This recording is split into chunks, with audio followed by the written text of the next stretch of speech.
So hi guys, this is doctor Aman Tilak. I am currently pursuing my MD at AIIMS new Delhi. आज के video में यार बहुत specifically बात करने वाले होंगे कि यार क्या वो स्टडी शेड्यूल था, how a day use to look like in my NEET UG preparation, जिसकी वजह से I cracked AIIMS Delhi in the first attempt itself while during my class 11th and 12th की प्रिपरेशन, एज वेल एज जब मैं PG की preparation कर रहा था तब भी। तो स्पेसिफिकली यार बात कर रहे होंगे क्लास 11th एंड 12th में क्या करता था मैं। तो देखो, पहली चीज यार, जब मैं क्लास 11th में आया तो क्लास 10 तक यार देखो हर किसी का यार ये आई बिलीव आप लोग के साथ भी ये चीज रहती होगी कि यार स्कूल के board is something that is the priority, and वहां पर कहीं ना कहीं एज सच, जैसे सोशल साइंसेज में हिस्ट्री का कोई क्वेश्चन है तो एज सच आप रट रहे हो, बुक की लाइन बाय लाइन रटते जा रहे हो, है ना। एंड कोई साइंस का भी क्वेश्चन है तो तुम उसको एज सच, जो कि NCERT या कहीं भी आपको आंसर्स में आपके टीचर ने लिखा है उसको एज सच जो है वो रेप्लीकेट करने की कोशिश करते हो। क्लास 11th में आके मैंने ये चीज एकदम बंद कर दी। मैंने जो है कंसेप्ट पे जो फोकस करना है वो ज्यादा स्टार्ट कर दिया, एंड मोर इम्पॉर्टेंट देन रटना, मैंने समझने को ज्यादा प्रायोरिटी दी। मैंने उन चीजों पे ज्यादा फोकस किया जो कि मुझे ऐसा लगेगा उन तरीकों पे जहां पर कि मुझे कोई भी चीज ज्यादा देर तक रिटेन रहे। बिकॉज क्लास 10 तक जो एम रहता था वो ये रहता था कि भाई आपका एग्जाम है, एग्जाम में आपको जो है वो एक दिन आपको बस याद होना चाहिए, उसके बाद कोई फर्क नहीं पड़ता। नीट की प्रिपरेशन मुझे ये चीज क्लियर थी कि भाई 2 साल तक यार चीज याद रखनी है, क्योंकि 2 साल बाद है एग्जामिनेशन, राइट। सो ये रटने को मैंने हटाकर अंडरस्टैंडिंग पे आई वो फोकस्ड। एंड सेकेंड थिंग, मैंने कहा कि यार बोर्ड्स एंड स्कूल के papers were not my priority, NEET was my priority. तो बोर्ड्स में मैं बहुत अच्छा परफॉर्म नहीं भी करता हूं तो भी चिल है, I actually have to perform well in NEET examination, that is my priority. तो आई बिलीव ये आपके लिए भी यार एक गोल सेट कर लो, है ना, क्योंकि ऐसा नहीं हो सकता यार कि तुम 2 नाव पे पैर रखो और हो सकता है कि तुम एक मतलब दोनों ही कुछ ना कर पाओ, है ना। सो एक आप प्रायोरिटी रख लो, this is what I did. Now आगे मेरे जो दिनचर्या थी उस पर मैंने एक्सपेरिमेंट्स करना स्टार्ट किए, and this is a suggestion which I give it to you as well. कुछ मेरे फ्रेंड्स थे बोलते थे कि यार रात में वो 4 बजे 5 बजे तक पढ़ लेते हैं, उससे उनकी इफिशिएंसी अच्छी रहती है। कुछ ऐसे थे जो कि सुबह जल्दी उठते थे, है ना। सो आई एक्सपेरिमेंटेड एवरीथिंग, सुबह पढ़ना, रात तक लेट तक पढ़ना, सब कुछ मैंने एक्सपेरिमेंट किया जो मेरे क्लास 11th के 6-7 महीने थे। And then I actually came up with a final जो मेरे लिए टाइम टेबल था जो वर्क करता था। थोड़ा सा डिफरेंट है, शायद से आप ये नहीं फॉलो करते होगे या फिर एकदम ही डिफरेंट है। सो बेसिकली क्या होता था, मैं when I used to sleep was जब मैं अपने कोचिंग से या स्कूल से वापस आ जाता था तो 3 से 4 बजे के आसपास तक दोपहर में मैं सो जाता था लंच करने के बाद। तो I used to wake up around 10 और 11 PM, और उसके बाद 11 बजे से लेके रात के सुबह के 8 बजे तक, जब तक मेरी जो कोचिंग की बस नहीं आ जाती, 6:30 बजे तक जब मेरी स्कूल की बस नहीं आ जाती, मैं आगे बात कर रहा हूँ, तब तक मैं वो पढ़ता रहता था, है ना। उसमें ब्रेक्स भी लेता था 1-2, बट आई बिलीव कि वो मेरे लिए सबसे इफिशिएंसी इसलिए सबसे अच्छी मेरे लिए रहती थी क्योंकि मैं एक्चुअली पूरी अपनी मैं स्लीप पूरी कर लेता था। 6 घंटे की अब मैं स्लीप पूरी कर रहा होता था, उसके बाद मैं उठ रहा होता था, तो उठ के जो आपकी जो वो एफिशिएंसी, दिस आई बिलीव सबसे ज्यादा रहती है। This is what I used to do. Now what was like a day for me coming to this. Now देखो, हम लोग का जो बैच था वहां पर ऐसा होता था कि ऑल्टरनेट डेज, वीक में 3 डेज हमारी जो है वो स्कूल होता था, और वीक में 3 डेज हमारे कोचिंग होते थे, ऑल्टरनेट डेज, और Sundays used to be coaching का टेस्ट, है ना। सो मेरा जो कोचिंग का टाइम था वो था 8 to 2, है ना। 8 बजे हम लोग को बस पहुंचा देती थी, ऑल्दो जो क्लासेस होती थी 9 बजे से स्टार्ट होती थी, 8 बजे इसलिए हम लोग जाते थे क्योंकि यार जो सीट थी 200 लोगों का, 150 से 200 लोग एक बैच में बैठते थे, आगे बैठने के लिए थोड़ा सा जो है जल्दी जाना पड़ता था ना। स्कूल में हम लोग का 7 बजे से 1 बजे तक था, एंड बस 6:20 6:30 तक आ जाती थी, ठीक है। Now please understand one thing, तुम्हें क्या लगता है कि भाई मैं क्या करता था जब मैं कोचिंग या स्कूल जा रहा होता था, आधा घंटा या 40 मिनट्स जो होते थे, I used to pick up my NCERT, read in that point of time. गप्पे लगाना जरूरी नहीं है यार दोस्तों से कि आप बात कर रहे हो कि कैसा दिन रहा, क्या कर रहे हो भाई।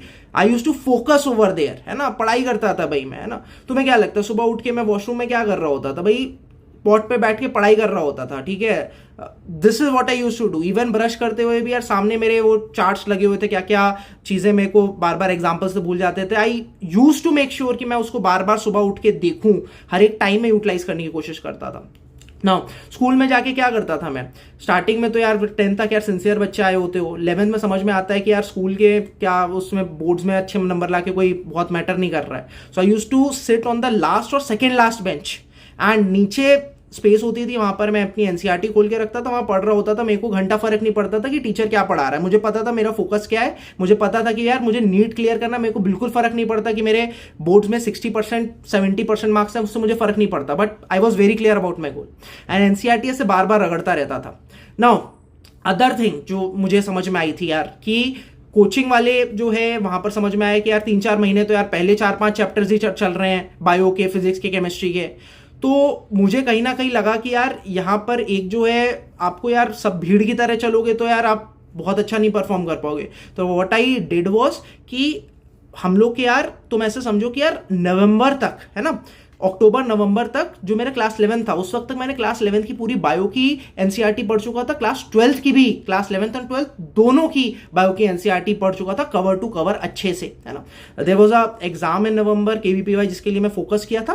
एंड एक कॉम्पिटिटिव एग्जाम के लिए यार फोकस करना एक बिल्ड करता है आपके लिए कि यार आप पढ़ भी सको, एक रीजन आपको देता है. ऑल्दो मेरा सिलेक्शन नहीं हुआ, लेकिन उस टाइम में मैंने बहुत अच्छे से पढ़ा.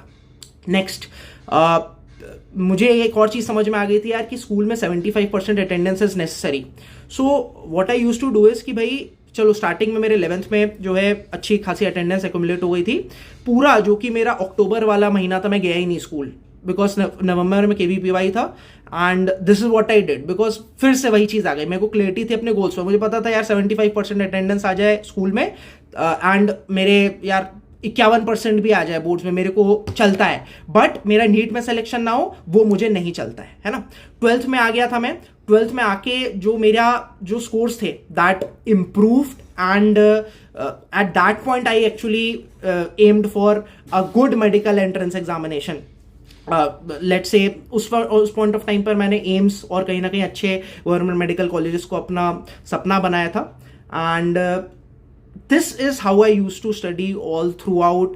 Even 12th में I used to focus, and more important मुझे लगता है यार कि देखो, जब भी मेरा यार कोचिंग और स्कूल के दिन होते थे, है ना, even then I use to study for 8 to 10 hours, है ना. लोग बोलते हैं कि भाई कि स्कूल से आए, थक के आए दोपहर में, most of the people use to study after 5 or 6 और शाम तक 4 घंटा पढ़ लिया फिर सो जाते हैं. आई थिंक यार आप में अगर वो वाई है कि why you have to study, why you have to focus, अगर वो आपका क्लियर है तो आप ऑटोमेटिकली टाइम खुद निकलेगा. जो स्कूल के बीच में ब्रेक्स होते थे, एक टीचर जाता था, दूसरा टीचर आता था, उसके टाइम में मैं पढ़ रहा होता था. कोचिंग के यार जो टीचर होते थे, मतलब कि एक और दूसरी क्लास में हो सकता है 15 मिनट का ब्रेक होता था, कभी कभी लेट हो जाता था, आधा घंटा लग जाता था, तो उस टाइम में भी मैं पढ़ रहा होता था. I use to utilise my break, I use to utilise each and every single moment during class 11th and 12th, जिसकी वजह से आई बिलीव कि which help me to crack AIIMS. And even मुझे आज भी याद है क्लास 12th में यार ये फेयरवेल होता है, and it was I was so much focused that I did not even attend that.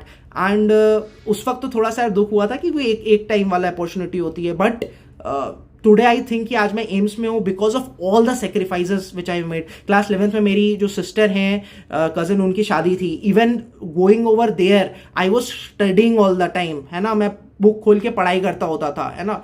सो मुझे लगता है कि यार देखो, पहला आपका इससे एंड पॉइंट्स क्या है, इसके यार कंक्लूजन क्या है. पहला कि यार रट्टा छोड़ दो, कंसेप्ट समझो, क्योंकि 2 साल तक तुम्हें रिटेन रखने, वो अप्रोक्सीमेटली 100 चैप्टर्स है, तुम्हें वो एक्चुअली अप्लाई करने उस नीट एग्जामिनेशन में. दूसरा, दूसरों की बातें मत सुनो, अपना टाइम टेबल निकालो जो कि तुम्हारे लिए सबसे अच्छा वर्क कर सकता हो सकता है रात में अच्छा पढ़ पाओ, हो सकता है सुबह उठ के जल्दी पढ़ पाओ. But experiment and find a good time table for yourself and follow it and stick to it. Third, मैं आपको ये चीज बोल रहा हूं कि भाई आपको यार, आपका अगर वाई क्लियर है तो आपको ये जरूरत नहीं पड़ेगी बहुत कि भैया आप ये स्ट्रैटेजी वीडियोस देख रहे हो, मोटिवेशनल वीडियोस देख रहे हो, है ना. You will actually find out times. मुझे आज भी याद है यार कि कोचिंग, एक दिन ऐसा था कि कोचिंग थी, वो मतलब जो बस होती है हम लोग की, जो कोचिंग की वहां से हम घर पे ले जाती है, वो लेट आ रही थी. तो मुझे याद है आज भी यार, सड़क के फुटपाथ पे मैं खड़ा हुआ था, मेरी एनसीईआरटी खुली हुई थी. सो और it was May and June का टाइम, एकदम गर्मी वाला, पसीना आ रहा था, but I was studying. So if your why is strong, if you know why you want to crack AIIMS, why you want to crack NEET, what it means to you to become a doctor, I believe वो रास्ते how कैसे figure out करना खुद निकल जाएगा। खींचतान के जो मुझे लगता है कि शायद से अपने आप से क्वेश्चन पूछना, शायद से ऐसा नहीं कि आप निकाल नहीं सकते हो नीट या टॉप मेडिकल कॉलेजेस। एक्चुअली जो मुझे लगता है कि शायद आप मेहनत ही नहीं करना चाहते हो इतना। अपने आप से पूछ के देखो कि क्या आपने शायद से क्या डॉक्टर बनना केवल ऐसे सोच ले कि बस डॉक्टर बनना है, उसके आगे का क्या, कितनी मेहनत करनी पड़ेगी, आगे भी आप डॉक्टर बन रहे होगे। तो यार ऐसा नहीं है कि यार बस तुमने नीट निकाल दिया खत्म, उसके बाद एमबीबीएस है, फिर एमडी है, उसके बाद सुपर स्पेशलाइजेशन कर रहे होगे, उसके बाद एक्सपीरियंस गेन कर रहे होगे। तो through out your life you will be studying. So begin now and I believe इस वीडियो से मोटिवेशन से ज्यादा इंपॉर्टेंट यार कुछ समझ में आया होगा तो वो ये है कि भाई बुक खोलो, टेबल पे बैठो और पढ़ना चालू करो, और तब तक पढ़ो जब तक तुम्हारी नींद ना बोले कि यार आ जाओ, नींद आ जाओ, मेरे को सोना है, या फिर तुम्हारा इतना पढ़ो कि यार एक्चुअली भूख ना लगने लग जाए। ये मत देखो कि 1 बज रहा है कि दोपहर हो गई कि खाना खाना है, खुद भूख ना लगने लग जाए कि आपसे पेट आपका मांगे कि यार खाना चाहिए। So that is the focus which you need to have अगर आप टॉप में। और आई बिलीव यार एक और चीज होती है कि तुम यार टॉपर्स के इंटरव्यूज देखोगे, कुछ लोग बोलेंगे कि यार 5 घंटा 6 घंटा पढ़ के वो एम्स क्रैक कर लिया। हाँ, मेरे बैच में भी, मेरे जूनियर्स, मेरे सीनियर्स में भी ऐसे जो जीनियस लोग हैं, डेफिनेटली हैं भाई, है ना, जो कि क्रैक किए हैं एम्स, है ना। एंड डेफिनेटली यार उनकी स्पीड और उनकी जो स्किल्स है बहुत ज्यादा है। बट ऐसे लोग मुझे लगता है मेरे बैच में 2 से 3 होंगे मैक्सिमम, है ना। बाकी जो 95% जनता है वो एक्चुअली हार्डवर्क करके एम्स पहुंची है। So stick to one resource that is NCERT, बार बार रिवाइज करो, कंसेप्ट पर फोकस करो, एंड नीट क्रैक होगा कैसे नहीं, 100% होगा। Wish you all the very best, bye bye, take care, love you all. अच्छा लगा वीडियो तो यार प्लीज सब्सक्राइब करो चैनल को and hit the like button so that you never miss an update. Till then, bye bye.